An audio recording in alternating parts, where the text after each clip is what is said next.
اخبار کوتاه، دقیق و مهم روز یکشنبه.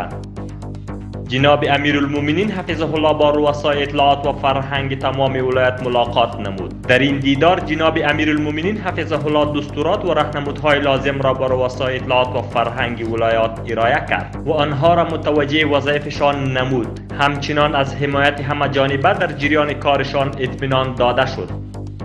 سرپرست وزارت امور داخله الحاج خلیفه سراج‌الدین حقانی میگوید اگر میخواهیم زندگی آرام داشته باشیم، توسعه پیدا کنیم و از این سختی ها نجات یابیم، رمز همه اینها وحدت است. در امارت اسلامی الحمدلله اعتقاد دینی حاکم است. تفکر قومی در این صف مقدس جان ندارد. معاون سیاسی و کفیل ریاست الوزراء با نماینده ویژه سازمان ملل و هیئت همراهشان ملاقات نمود. رئیس اداره ملی غذا و ادویه میگوید به منظور ارائه ادویه و مواد غذایی با کیفیت و استاندارد برای مردم افغانستان از رهبری و مقامات امارت اسلامی افغانستان میخواهد که از نهاد متذکره در همه ابعاد حمایت کنند.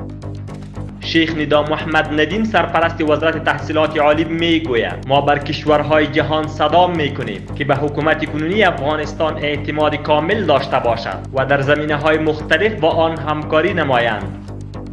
شهروندان کابل میگویند نقش شهروندان در کنار نهادهای مربوطه در جلوگیری از آلودگی هوای این شهر مهم است. شاروالی کابل میگوید در گذر 26 ناحیه 16 کار ساخت یک سرک فرعی جریان دارد.